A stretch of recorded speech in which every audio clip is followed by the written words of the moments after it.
তো হ্যালো বন্ধুরা, আজকে ভিডিওটা শুরু হচ্ছে আমাদের ট্রেন থেকে এবং ট্রেনে করে যাচ্ছি আমরা মায়াপুর মন্দির।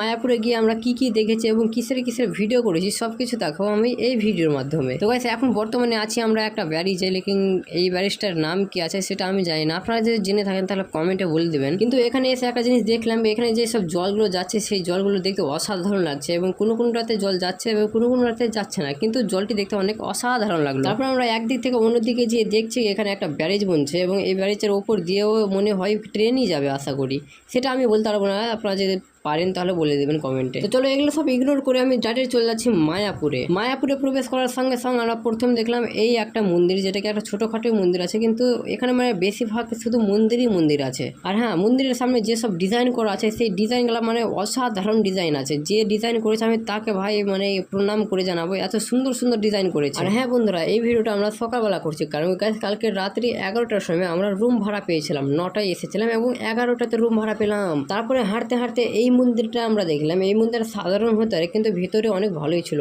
কিন্তু এর পাশেই দেখলাম আমরা অনেক জিনিসের তুলসীর মালা, তারপরে মানে অনেক প্রকার মালা, ডুগডুগি, তারপরে করতাল, সং, অনেক কিছু দেখলাম। ওগুলো দেখে অবাক হলাম। কিন্তু এই মন্দিরটার সামনে যেই ডিজাইনটা করা আছে তোমরা শুধু লক্ষ্য করে দেখো।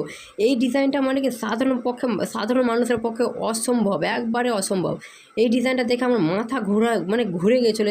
এইরকম টাইপের ডিজাইন কিভাবে করে দেয়, মানে মানুষের ভিতরে কত রকম ট্যালেন্ট আছে তোমরা শুধু দেখো। ওটা মন্দির দেখার পর আমরা চলে আসলাম এই মন্দিরটাতে, যেটাকে এই মন্দিরটাও দেখতে অনেক ভালো লাগছিল, কারণ গোলাপি রঙের ছিল এবং এই ডিজাইনটাও অনেক অসাধারণ ডিজাইন ছিল। ওই মন্দিরকে দেখার পর আমরা চলে আসলাম বিশ্বের নাম্বার 1 টেম্পল মন্দির, মায়াপুরের মন্দিরে। এই মন্দিরের ভিতরে প্রবেশ করার রাস্তা হচ্ছে এটা এবং এটাই হচ্ছে মেন গেট। এই মন্দিরের ভিতরে প্রবেশ করার সাথে সাথে প্রথমে দেখলাম আমরা এই মন্দিরটাকে শুরু থেকে এন্ড তক দেখতে দেখতে আমাদের পুরো মাথায় ব্যথা উঠে যায়। একটু মন্দিরের ভিতরে প্রবেশ করে হাঁটার পরে এখানে দেখছি সব মানুষগুলোকে টেনে এখানে ডান্স করাচ্ছে, মানে কৃষ্ণর ভজন করাচ্ছে। এখানে কিছু মানুষ মিলে করতাল বাজাচ্ছে এবং ঢাক বাজাচ্ছে এবং গান করছে এবং কিছু মানুষ গিয়ে ডান্স করছে। তারপরে মন্দিরের ভিতর দিয়ে আমরা চলে আসলাম মন্দির থেকে অনেক দূরে, যেখানে কি থাকার ব্যবস্থা আছে, যেখানে কি 101 টাকা নাকি কত টাকা দিয়ে থাকার ব্যবস্থা ছিল। তবুও আমরা সেখানে থাকতে পারিনি, কারণ কি ভিড়ই অনেক ছিল এবং গাইস একটাও ঘর ফাঁকা ছিল না। এরপরে চলে আসলাম আমরা মন্দিরের পাশে, যেখানে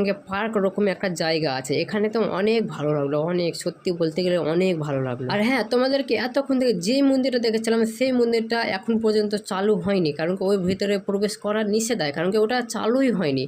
আমরা গিয়েছিলাম এই মন্দিরটার ভিতরে, এই মন্দিরটাই এখন চালু আছে, না আর কোনো মন্দির চালু নাই। আর হ্যাঁ, তোমরা যদি মায়াপুর ঘুরতে যাও তাহলে এই মন্দিরটার ভিতরে অবশ্যই যাওয়া, কারণ কি এই মন্দিরের ভিতরে মানে প্রচুর পরিমাণে সুন্দর ডিজাইন করা আছে, যেটা দেখে আপনি অনেক অবাক হয়ে যাবেন। তো গাইস, দেখা হচ্ছে আলাদা কোনো ভিডিওতে, ততক্ষণ বাই বাই।